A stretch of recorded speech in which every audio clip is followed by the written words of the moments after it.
So, hello, people, and welcome back to the Tech of Tomorrow podcast with Sebastian Hidalgo. I am Sebastian Hidalgo, your host today and every Saturday, reminding you to please subscribe, follow, like, comment, because that helps the channel and show grow a lot.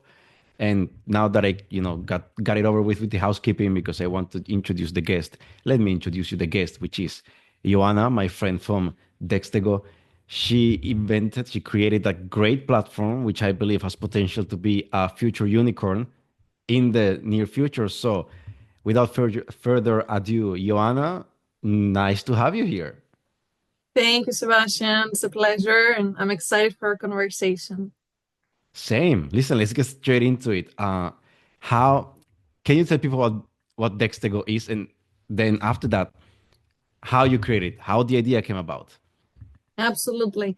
So Dextego is an AI sales coaching platform for complex sales. What this means is that the last recent years, I'm sure you've realized there's much more complexity in sales, more buyers are involved, and there's a big need to align them to speak your buyer's language.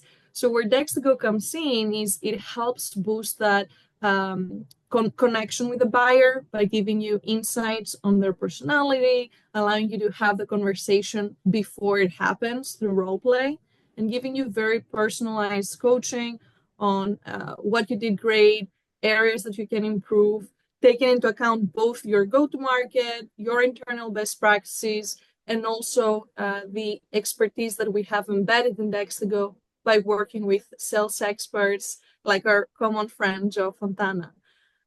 So that's in a nutshell what it is.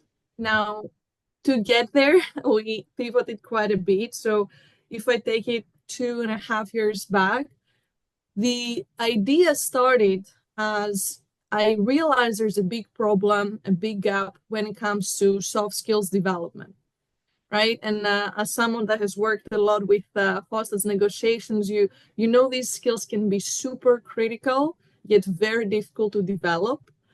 So when I was working at another AI sales company before, I was their VP of people and chief of staff and in charge of hiring, training people.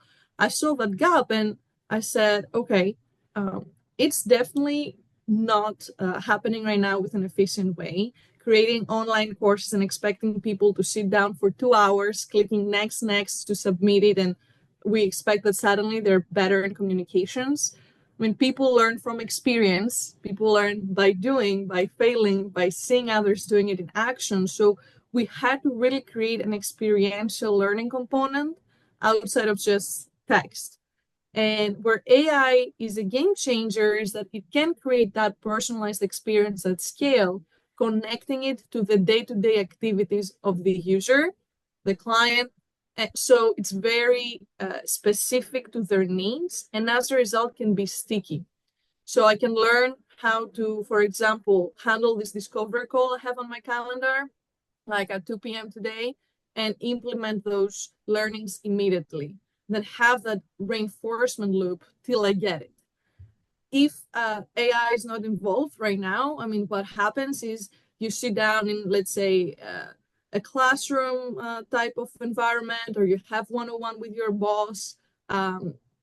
We know that, first of all, not everybody's lucky enough to have a great manager that knows how to transfer their knowledge, even if they have it. But also, they're missing out on all the data points.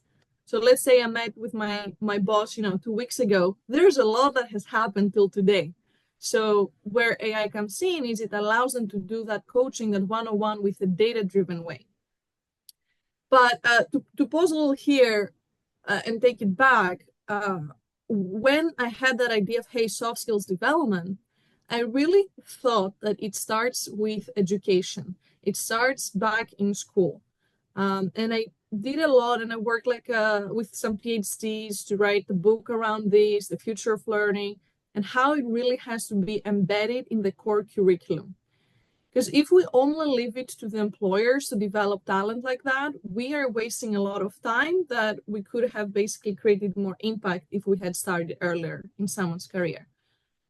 However, the reality with academia, as you know, is that sometimes it's much more behind than what happens in the tech world, or there's constraints in budgets.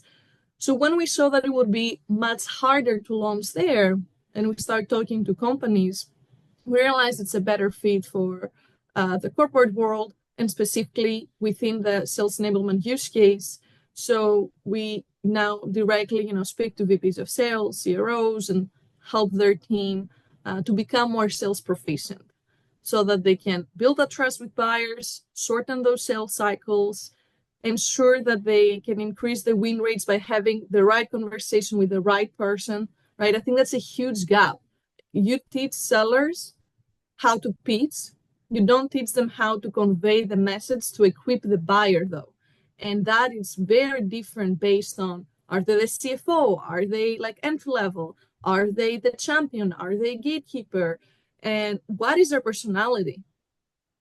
And the last point I'll say here before we go on and on is that doing all that in a virtual world is even harder because now it's harder to connect. Like you don't have that physical element. So it creates an extra challenge, but it also, in the meantime, gives us an opportunity to use technology to do it. And the reason why Dextego is not, for example, live in a call like us now telling me what to say and what to do is because we truly want to develop those reps' skills so that no matter where they are they in their neighborhood, are they in a conference, they can now have that conversation and have that impact to propel the deal forward and become better people at the end of the day. Because who doesn't like someone who knows how to communicate well? Right. It's something that I get a lot after sales trainings, since it's based on negotiation. At some point, everybody will realize, wait, I can use this at home. Oh, yes, you can do this at home. You can use Yes. proper sales skills or negotiation skills with your wife, with your husband, with your kids.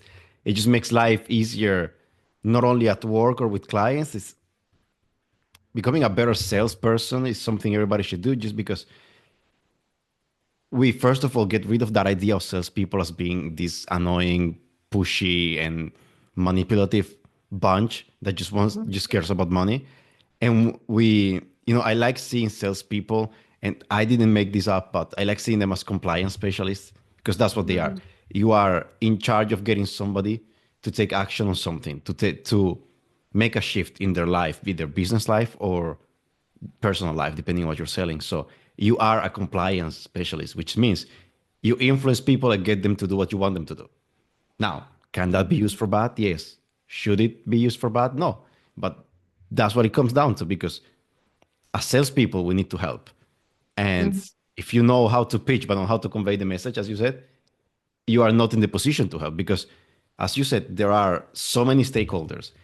There are these old school sales methods that go, you have to find the economic buyer.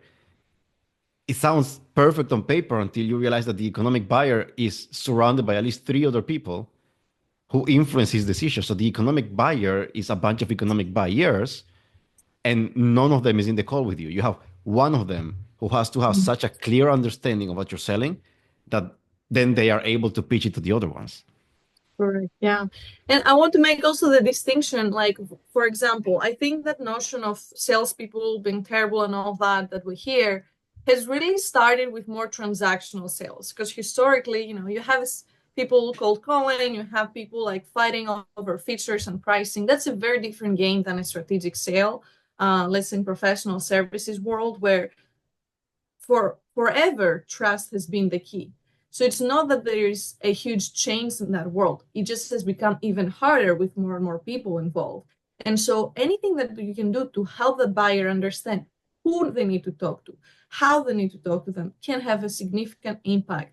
And the issue, and when I speak to clients like this daily, they always say we have a big distinction between our senior sellers and our junior sellers because it's, again, the world they were brought up is that where you have to build a one-on-one connection. But when you have like a Gen Z, let's say, that's brought in social media, that doesn't have that mentality, has always worked remotely, let's say, it's a little different. Like they have to get used to it.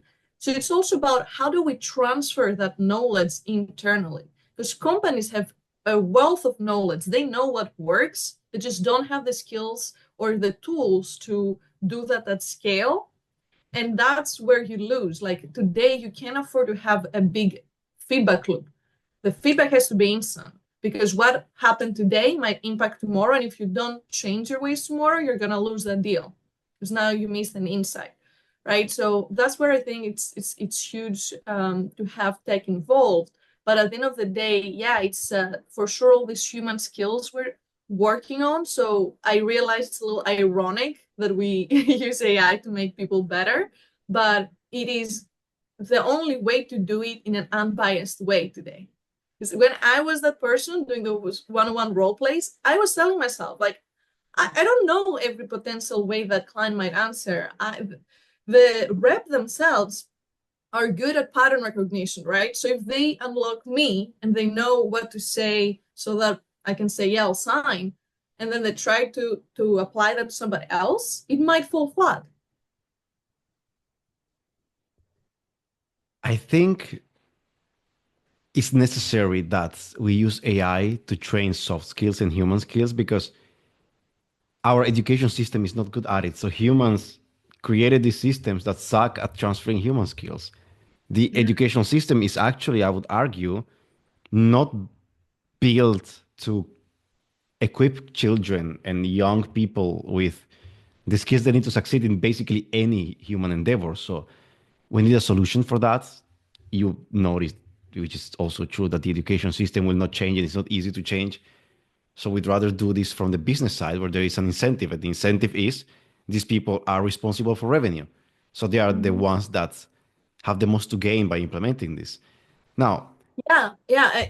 At the end of the day, sorry to cut you off, sales is 20% of headcount. So you can have massive impact by helping them and then unlocking it to the rest of the organization.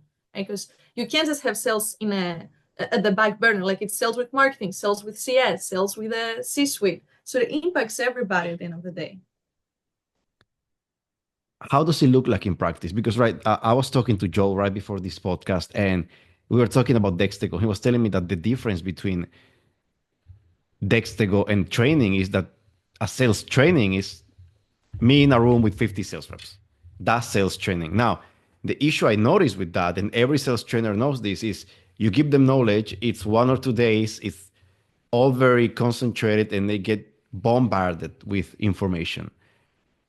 They will retain 20% of it. They will apply, hopefully, 30% of it, which Mhm. means the sales training could be seen as ineffective, or anyway, rarely you get the ideal outcome, right? Which is to take all these things you learn and apply them. Dextego seems to be the tool to bridge that gap, right? From taking somebody from just learning something and then coaching them through the application. So that's where we're talking, not about a sales training platform, but a sales coaching platform because it's very personalized. Mm. You're absolutely right. There is so much information fatigue out there. And the problem with that is like the sales leader might feel FOMO if they don't cover everything in that like 2-day training. But they have to understand how people learn. And that for me as a seller, let's say I just started on my role, I need to know enough to go and have my first couple of meetings tomorrow. I don't need to know how to invoice a client yet. So it's about showing the right information at the right time in a way that I will understand it. And maybe how I understand it is through reading, maybe it's through practicing, maybe it's through watching a video. But in a classroom format, you cannot have that personalization. So you end up losing half of the audience, the ones that are very advanced and the ones that are very behind. So you only speak to that middle, and the impact is just not there. It would be much better if you just have Dextego do its job, and then you take the data and train that one-on-one in a one-on-one setting on the things that they've already learned, reinforcing them because it's so much about morale. I think the job of a sales leader is more the morale than anything because what drives reps outside of commission is being recognized. So if I see you're working hard and I tell you, hey, Sebastian, great job. I've seen you've been increasing like XYZ skill by 20%. I see you're on the top of the leaderboard. That will make you work even harder for me now. And it will create more loyalty because I'm equipping you with the tools to develop yourself. I'm not keeping you stagnant. And at the end of the day, the areas that you need to work on, I'll help you work on. But now I also know where to focus my energy. So every interaction counts. And so I think that is one. And the other difference is the safe space. Because for some reps, it might take 100 times to do one practice. For others, it might take 10. But they won't feel that comfortable going to someone in the team and asking, hey, can you sit down for 3 hours and I can go over and over the same role play? I mean, that never happens. So now they can go to Dextego, ask any question they want, get that feedback, feel safe, and create self-awareness.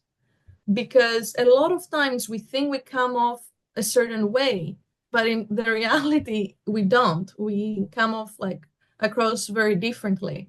So when Dextego gives you those insights and shows you the patterns, you can't ignore it, right? Now you're forced to think it twice. And that's where I think true development happens, when you have a combination of the internal and external feedback coming in, and you show up continuously. And you wouldn't be able to do that unless it was a fun experience, gamified experience, easy to use platform, and really come in at the moment that it can have the maximum impact. Let's say 5 minutes before a call, I go and ask Dex to go something, and now it gives me an insight I was never going to think of. Now it's where the difference happens. Because at that moment, I won't remember what I learned in onboarding 3 months ago. So Dextego is not there for the people listening. It's not there during the sales call suggesting what to say. It is there before and it's listening to it, right? Before and after, yeah, we take data from all your calls, from your CRM, your calendars. You can upload like your playbook, things like that. So it's really tailored for your go-to-market. You mentioned something, and it came to my mind that Dextego then could be also a tool for performance review, because Yeah. if I'm a sales leader, have an employee, performance reviews are notoriously hard because nobody's ever happy with them. Sometimes it feels like some of the advice is off target, that your boss wasn't paying enough attention to you, that you're not getting the validation you need. This seems like a tool to make it more clear cut. Like, okay, you improve in these areas, you need some coaching in these areas. Let's focus next 6 months on developing you that direction. Is that correct? It is definitely correct, and a lot of our clients are already using it for that, because most companies don't really measure soft skills in performance reviews. They measure all the hardcore data, but it's harder to say, okay, how well does this person communicate? Like it's biased. So now they can just enter the report from the admin panel. They can see all the graphs, how people compare with each other, the patterns, and through that, not only develop the performance of the individual, but also the company, because now the company understands how to improve their strategy. Where do they need to focus more on the next, let's say, SKO, the next hire? What should the person look like? How long does it take to ramp up? So the beauty of AI is that you get also so many data that you can now have predictive analytics on top of that, that is very tailored to each company. And that's why I keep saying it doesn't replace anyone. It really amplifies their skills and gives them that bird's eye view to know what's happening when they're not there. And fundamentally, like when we started the company, we saw that that's something like people didn't do before. So when you're filling in a gap, you cannot say you replace anything, right? It's just you're amplifying it. But to conclude with the performance review, I used to do that manually before. And in fact, I was in between doing my PhD in Dextego, and I wanted to study more about coachability, create an index framework. And now we included that in Dextego. And that's the other metric I think people really enjoy, because it's not just the static view, what is your skill today? Coachability shows your ability to be developed over time. And that's sometimes more important than if today you are an A player or not. Because we cannot continuously fight for the best talent out there. It's not sustainable, it's very expensive. But if we equip companies with the tools to say, okay, even if I hire a B player, I can turn them into an A player. That's where I think we're helping companies the most. It's great because it helps companies also be more confident in their hires, less fearful when it comes to, okay, some job positions stay open for months as they try to wait for the perfect person to walk into the door or send a resume. This basically allows you the flexibility to go, okay, maybe they're not exactly what I was looking for, but I have the tool to develop them into exactly what I need, which is even better because you can turn somebody into the perfect sales rep for your organization. Yeah, and the seller themselves now feel more confident that, okay, I can get the support I need to hit quota, I'll be successful.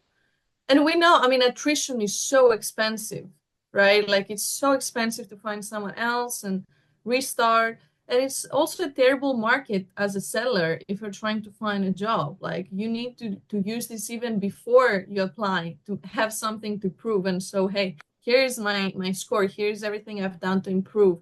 Because I don't believe that a recruiter or an employer expects you to be perfect, but they expect to see that you've been trying to improve. That I think is more important than, okay, what did you achieve in your last role? I want to show that you started from 0 and then you went to 10 and now you have a goal to get to 20. Because if you're already there, I feel like I have nothing to offer you. And tomorrow someone else will come with a better salary and a better like benefits package and you will leave. I also I want to go back to the safe space part because it's very important. First of all, Dextego doesn't replace, as you said, it enhances. I would say it's also like an extra employee, meaning imagine you could have somebody who's hired exclusively to role play with people. In any Mm-hmm. company, that would be impossible because it would be an insane expense. You have this now. And the safe space is very important because sales, sometimes it's a game of egos. And sometimes you don't want to fail hard in front of somebody else. You don't want to fail hard in front of a sales manager. Instead, you can go into a meeting room, shut the door, and fail hard in front of the AI. And it will be Exactly. no issue and you can be completely calm. Also, you don't have to fail in front of the prospect, which is the worst case scenario, right? It saves you that. Absolutely. I mean, that's the worst thing. And especially today that it's so hard to get in front of people. I think when you do, you cannot afford to not do a great job. And for that, preparation is also a key. And the other thing I see is that people don't want to get in a call and be blindsided by something. Like the more information you have about the buyer you're speaking to, the more likely you are to get to their pain quickly. Because on paper, I mean, you can say, oh, like based on their role, what is the main KPI or their main goal. But there is a big difference between their professional KPI and personal KPI. And unless you connect both, I don't think you can really convert a champion to go and pitch for you internally. And that's why you really need to understand that person and where the connection comes in. Otherwise, business would have been so much easier. Everybody would be killing it. Okay, that's what you want. You're looking for an IT solution. Here is mine. We're the best. Why don't you buy? I mean, what? We all wish it was like that. Yeah, if it was like that, honestly, all cold emails would be working. But it's Oh, not. I mean, I don't know who are you. I'm not no, reading. Like it's like I'm reading from a chatbot. Like, why will I feel connected to that? don't get me started on cold email, right? I was running the numbers on conversion rates. It's what? Like, let's say that you're extremely successful. You will get somebody from cold email to client probably 0.6% of the times. If you calculate how many people reply, out of those replies, how many are like that, damn you, delete me from your list, and how many are actually, oh, I'm interested, and how many of those interested are tire kickers, curious people, and then buyers. It's literally below 1%. So it is a hard Yeah. market to get in front of people. People are, it's the classic positioning issue, right? Meaning there is so much noise in the market, you need to stand out somehow. And now that's not an issue for sales, but for the issue for sales is when you do stand out and finally you are in front of somebody, you don't want to be practicing then. You want to be that's Ready to fight the yes, fight. that's showtime. It's not, it's not the gym where you put in the reps. That is showtime when you are in front of the prospect. You cannot afford to just Mm. walk away without at least a follow-up call. Absolutely. You can afford to. And what is crazy today is that let's say I have a bad call with someone, that person won't come back to listen from anyone in my company for maybe the next 3 years. Like you're burning a lead, you're done. Like forget trying to go back to them next quarter in this market. because they've already talked to like 10 other competitors. There's like no tolerance from the buyer today. And I get it. I mean, they're bombarded. I understand it. It's very complicated to be a buyer today, especially if you don't have any technical knowledge, if you can't see past like the marketing. So at the end of the day, what will you do? You'll go with a tool your friend has and told you great things about.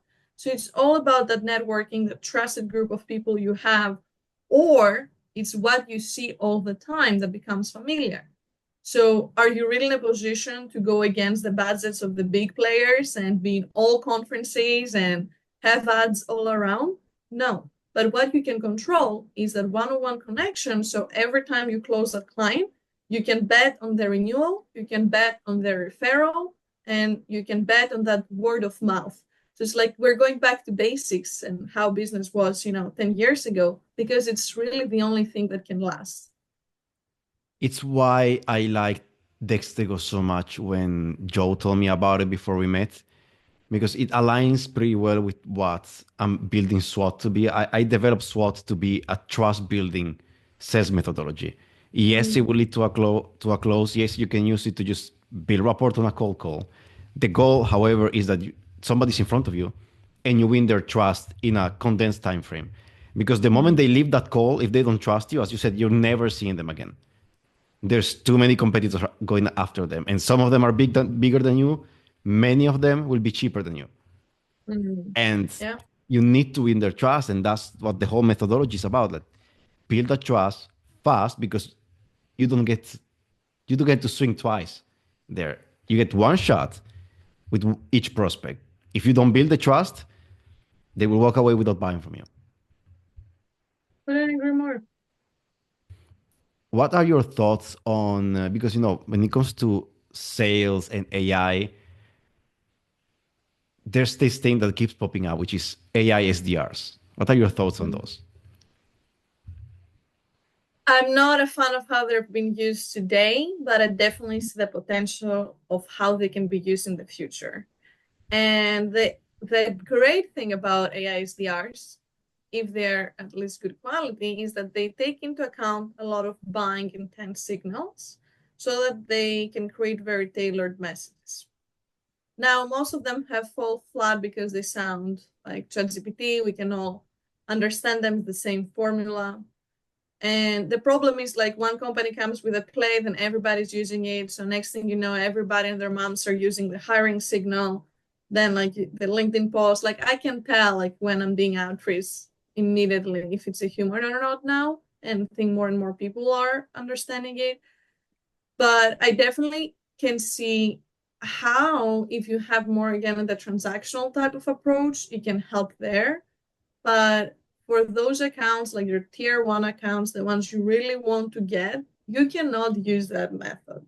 You want to find sales intelligence tools to understand, let's say, their tech stack and certain signals like for their competitors, things like that. But then find a tailored approach that is more human-like and mention it in the conversation, get that warm intro, multi-thread the account. Like AISDR can probably send the same message to a bunch of different people in the company, but the thing is if it's also very similar format, these people talk with each other. Like if we work together every day, you think I won't go and tell you, hey, you saw that email, or hey, someone emailed me this, and you'll say, oh no way, I got the same email. Now we know. I don't think it's a very smart approach. I understand why we all thought at the beginning it'll save sales, but quickly we found out that, hey, it was like too good to be true. Now, again, there's so many tools that are coming out because it is a pain point. So for sure there is a need.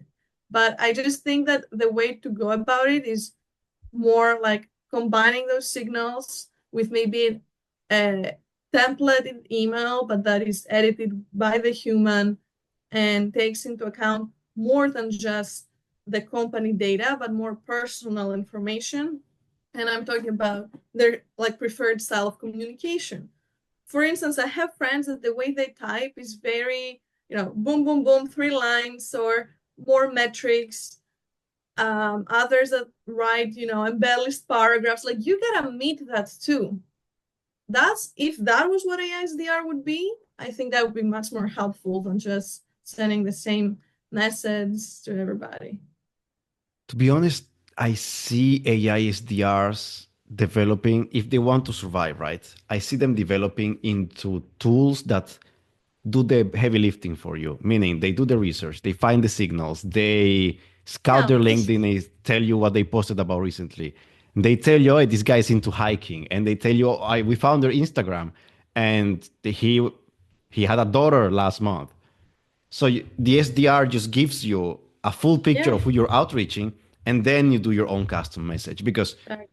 I was cold calling the other day, and I was surprised because for the first time I called this guy in New York, and he says, and he didn't reply. What reply was an AI virtual assistant, and he goes, "This is the AI virtual assistant of Robert, the Google AI virtual assistant. Please tell me the reason why you're calling." And just imagine that on the opposite end, you are receiving a call from somebody's SDR, and it's an AI. I cannot press the red button faster on that thing just at the thought of being outreached by an AI. So I don't know if you had followed the legal aspects around that when this started to happen. A few companies did that, like AI voice for prospecting, and it quickly came about that basically this is illegal, and the only way you can use it is more for inbound. Let's say you call your doctor to book an appointment, he was not available, the AI system is calling you back, but you have opted in that interaction. So it's different. But yeah, I mean, don't get me started on the impact this has for our society, because in a world that's already pretty messed up after COVID and the loneliness epidemic, this is just the cherry on top. Like, if we start speaking to bots left and right, we are going to change the way a human is for the next generation. Like, what it will be basically somebody controlling all the social media platforms, like your virtual self, and then AI bots will be connecting the dots. And what is your role? What will you be doing? Like, I don't like it what either. will life be? You know? I don't like it either. It's like I try always all the AI tools out there, especially the LLMs, and I play around with Grok, and I saw like Grok has all these modes, and one is like Nora therapist, and here's like sexy mode. I read sexy mode, and I was like, we do not need that. That's gonna Yeah, it's destroy sad. a bunch of people. It's sad, and the thing is that it's not really stopping right now. Like, you see more and more people are trying to capitalize these ideas. You see robots that embed these different softwares and LLMs in them. And to me, and I say that in literally every single podcast in hopes that it will get to someone's ears, but it's on us as founders. Like, we really have responsibility to make tools that are better for people and not that they can have negative consequences in the long term. And I believe a lot of people right now, because of the hype, are focused more on just creating something to create it and be part of the game, rather than taking a step back and thinking, why am I doing this? Who am I helping? And what's the long-term impact? And that's why we have all these problems right now. And unfortunately, they will be exacerbated unless there's some forms, like, let's say academia plays a bigger role and says, okay, these are the tools that help students, these are tools that don't, provide research why they don't, so it impacts what entrepreneurs create too. Like, we're so disconnected right now, just like the tech world and everybody else, and it's not working. It's not working at all, and it's why I tweeted the other day that there is this subculture of tech that maybe subconsciously or maybe consciously, which I hope not, but they seem to be hell bent on replacing humans. I, I don't think that's a bad idea. I know it's good to enhance humans. It's great to create more shareholder value by just reducing the workforce. I don't think we need to replace humans in everything, which is why you cannot replace salespeople, and you will never replace salespeople because from cold calling to having a sales call, AI cannot do it. What pisses me off is that there's a few people, like, let's say if a VC invests in a company that, to your point, reduces workforce, doesn't care about the impact it has on who it is replacing, and then they create a trend and everybody follows, it becomes the next thing so fast, because that's what historically, the Silicon Valley and like the tech world has been used to, someone setting the tone and everybody following, right? Same for crypto, same for all the trends that we've seen the last years. So the question becomes, at what point will the consumer base have their own critical thinking skills to not follow these trends? And to me, and why I'm trying so hard to also add value, not just to the VP of sales, but to the seller themselves, is so that the seller can see the impact it has in their work and tell their friends and go to the next company and say, hey, this is the tool I want to bring in. But I'm making this conscious choice. Dextego is making this conscious choice to provide value to both. The issue is that a lot of tools only cater to that economic buyer you mentioned earlier, because that is the person that will say, hey, you need to use a tool.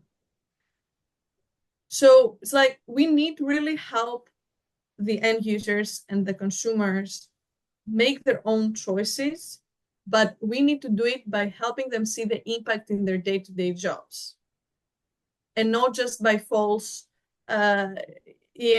hopes of, hey, use an AI SDR and you're going to hit quota. I like that. I like that because it will push sales teams that use it not to see people as mid stacks, people that not just see them as transactions. And what I like the most about it is something I've noticed while preparing the documentation for you. I was going through this and I was like, oh my God, like all these years of tech dashboards and wanting to make everything quantifiable. I didn't know, or I didn't think it was really possible to measure soft skills. But if we made them measuring, because it happened to me like right at the end. I looked at mirroring before I got into the scorecard thing. I looked at mirroring and I was like, okay, how can we train a system to just process mirroring, because it's such a soft skill? It's literally it's a neurology thing. It happens in the brain, the effects of it. How do we measure it? But it is actually possible to measure soft skills, which I think sending this message out that now we can measure a soft skill will make them easier to adopt by people in very technical fields, by people in business, because people in business want to see metrics. And soft skills are historically extremely hard to measure. But if we make them measurable, we are giving them an incentive. We are basically selling to their biases. Their biases is, if it's not measurable, I don't want it. So what we do, we take the soft skill. Here's how you measure it. Now go have it. And I think that's great. So when I was thinking of my PhD topic, and I told you it was around coachability, it all started because of that question, like, how do we measure these skills? Because everywhere I would go, I would observe people, and there is a cultural element. Different soft skills are better in certain areas of the world for different reasons, and I always like kind of did it in my head. I'm like, okay, this person is great at this skill. This person is great at that, but under this circumstance, they lose that skill. And it's really about seeing it holistically. So I'll give you an example. You might be the best person on planet Earth, but if you put you in a stressful situation, you become toxic, you become violent or vindictive, right? The workplace has a lot of stressors, so they can impact our ability to show these soft skills. And it doesn't necessarily mean that they're not in there, but I think the added layer of complexity and why we need to keep track of it over time is to understand under what triggers they're better and worse. And now when you connect that in sales, it can show something like, hey, with this type of deals, you tend to be very good at negotiating at the end. But with others, you feel intimidated, let's say, by that type of buyer, or you're not so comfortable handling the objection around that competitor, because even if, let's say, on paper why you're better, maybe you don't believe that, right? Like your belief is not there, so it shows, and it's bad language, and it's the tone of whatever you're saying, it's the eye contact. So there's so many layers, and that's why it's been so hard to assess them. But now with computer vision, with the pattern recognition, and all the analysis of the different deals, like you can get there, so that it's also giving you insight on how to improve them. And maybe improvement just means changing context. That means that me as the sales leader now, I'll put you in SMB deals, or I'll put you in enterprise deals. And so now we help you understand and develop your team. Wait, I had an idea. It's about to escape my mind. Damn it.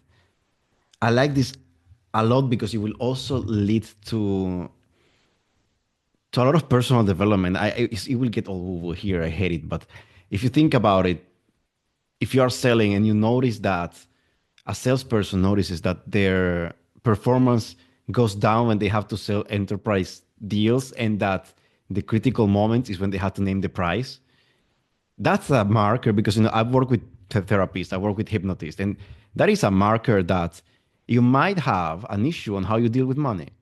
Why? Because every Yes, time it comes exactly. about naming a big price, your voice cracks, you take a few seconds too little, and you rush, or subconsciously you don't notice it, but every time you name the big price, you immediately explain it. And so you lose that frame and the prospect doesn't buy. It is a personal development tool to some extent. Mm-hmm. Yeah, 100%. That's why I started the whole concept of self-awareness, because unless you know these things about you, you cannot correct them. And the other thing is, like, if someone else tells you, sometimes you become very passive aggressive, right? You don't want to be, you're not open to that feedback, depending on how it's, of course, said. But now it's like, hey, AI saying it's like a non-biased thing. Like, you gotta see it, you gotta face it.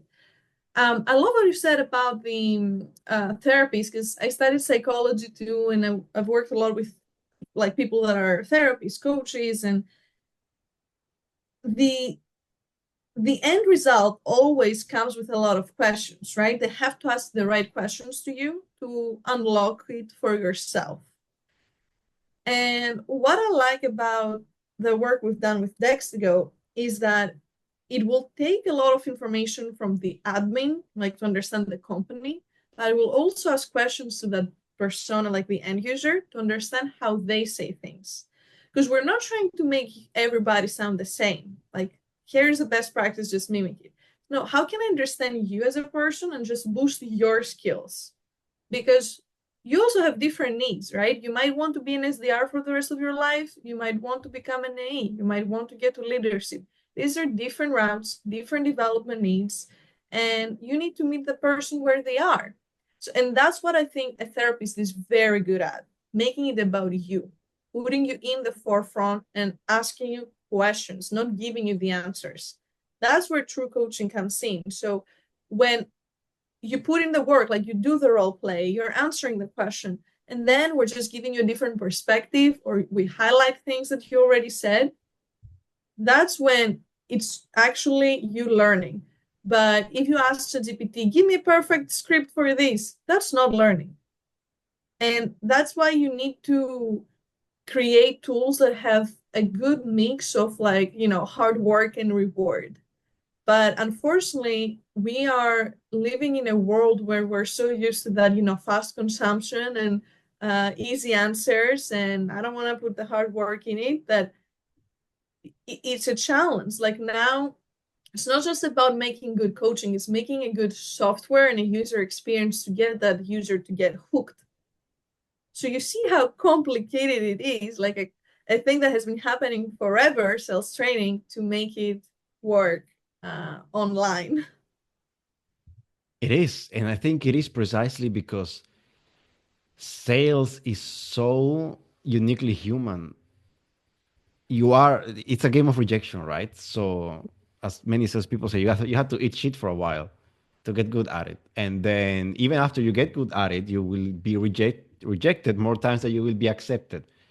So, it puts you in a vulnerable position. And then, once you overcome that, it means you are very good at handling pressure in some situations.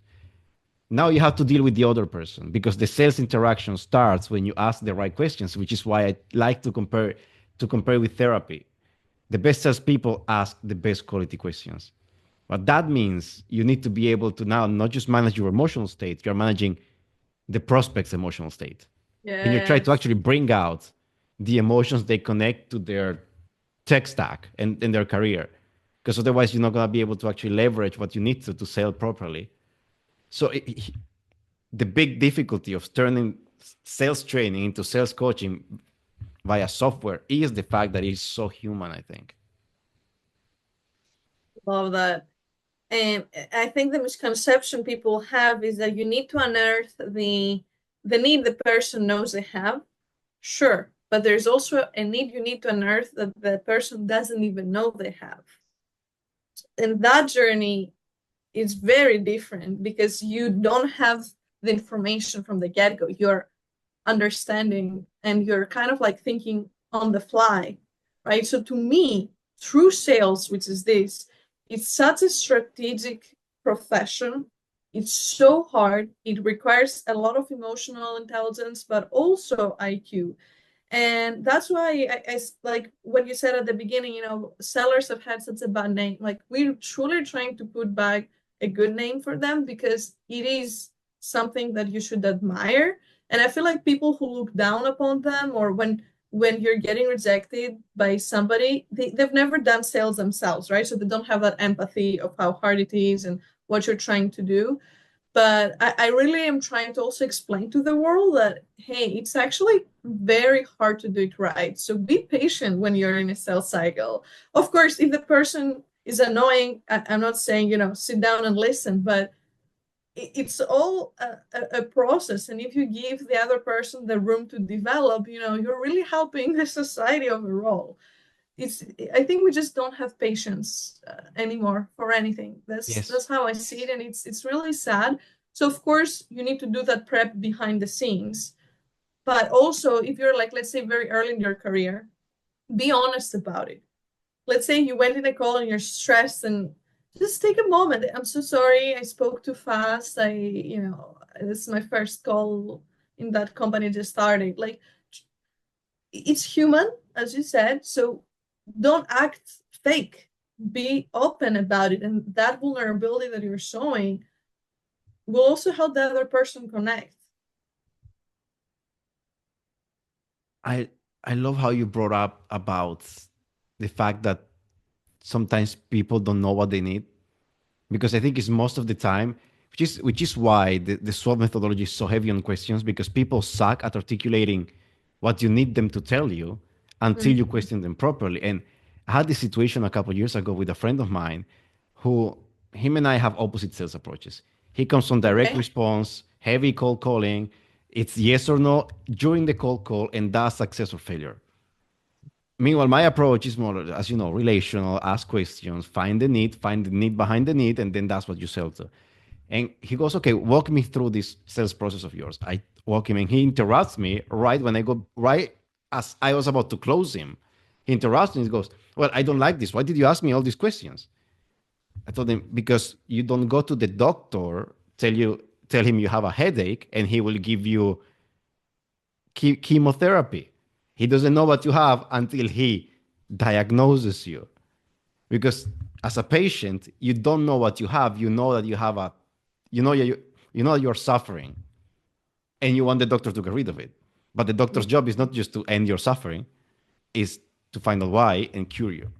And I see a salesperson the same way. A salesperson diagnoses, sees what's the pain behind the thing you're complaining about, and then addresses that thing, because that's what will change your trajectory and put an end to the suffering, basically.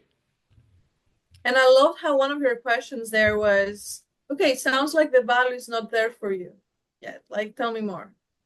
That was so good because for every person, let's say you have a million things in your software. Like for one person, they might buy you because of the front end side, for the other because of that side.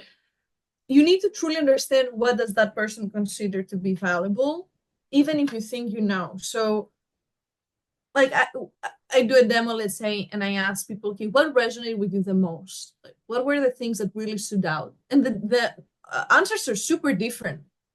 I mean, of course, there's fundamental, like three main reasons why someone would buy Dextego, but the things that stood out might be different than the ones I thought about when I was developing the product. And that's good. Like, you need to keep asking these questions, even when you think you know the answer, because it might unlock something else, both on how it impacts, product development, but also the sales process itself. Like your messaging cannot be the same for 3 years because people develop, markets develop. So this also helps you refine that. And Well, in the last, go ahead, sorry. no, you go. In the last deal clinic, we talked about also competition, right? A client might come in and say, okay, yeah, thank you so much. Now I understand the market better, understand my pain point. I think you're not the right tool for me. Well, they might have thought they understood it, but let's dive a little deeper. Like, why you think that software is better for you? Oh, because they do this. Well, why they do this? You also have to explain to the buyer not their whys, but also the why of the software, because they have that mentality that they'll buy one tool and they will like get everything they want out of it, which never happens. Each tool is good at certain things, unless it's been in the market for I don't know how many years and they figured out everything, but by then their UI sucks, for instance. Like there's never a perfect tool, like there's never a perfect human. So let's break it down. What are the main things you need to achieve? Okay, these 4 things. What is the highest priority? These 2. Well, okay, if you go with that route, let's say that tool might have longer implementation. We can help you set up immediately. Like there's so many more layers into it. So yeah, asking these questions is absolutely key, and continuously to educate the buyer as well in the process. And I think that's my favorite question in all the SWOT thing that I developed. My favorite question is, it seems like the value is not there for you. It because it brings up all the objections that they didn't know they had. So that Yes. question, here's the tricky part about the whole system. You have to stay silent. After every question, you need to have the nerve to stay silent because it seems like the value is not there for you. You say that and then you go, so it doesn't matter if it takes 1 minute for them to reply. At some point they will reply, but you need to let their brain make the connections because in some cases you're making them articulate something that it's right below their conscious level.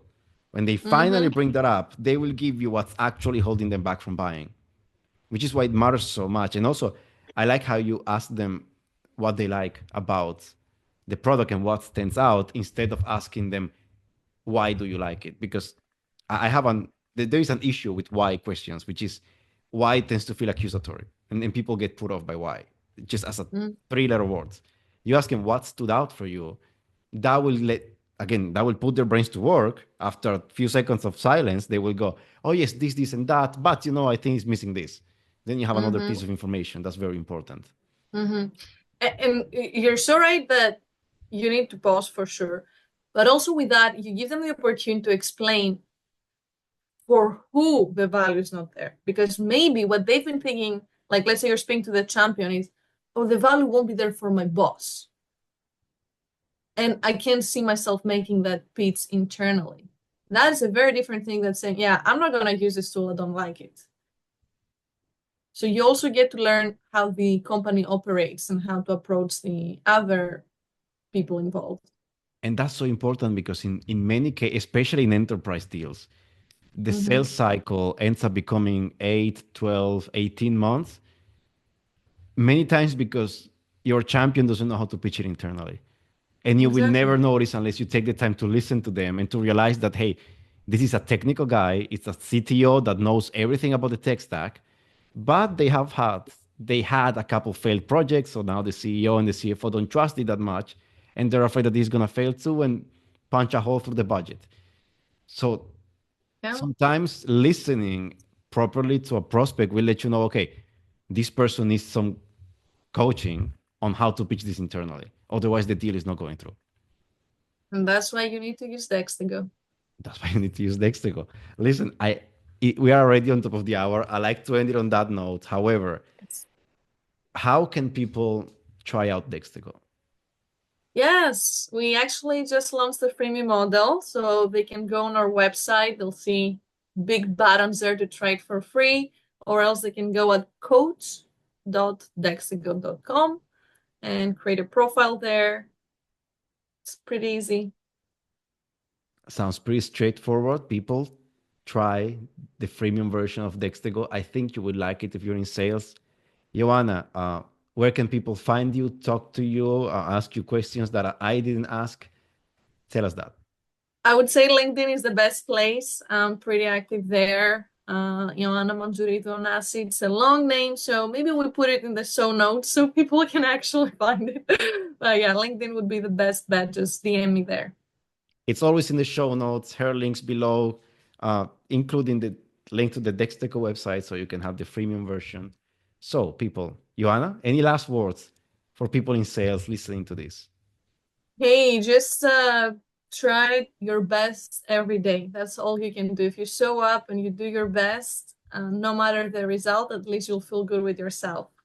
So that's my only advice. Make sure at the end of the day, when you go to bed, you ask yourself, did I do my best? And if the answer is yes, great. If not, then try again tomorrow. I like that. Ioanna, thank you Awesome. so much Thank for you. coming on the show. I really appreciate your time. Thanks, Sebastian. My pleasure. People, this was the Tech of Tomorrow podcast with Sebastian Hidalgo. I am Sebastian Hidalgo. Subscribe, comment, follow, whatever. Help the channel out. Needs it. And yes, I will see you next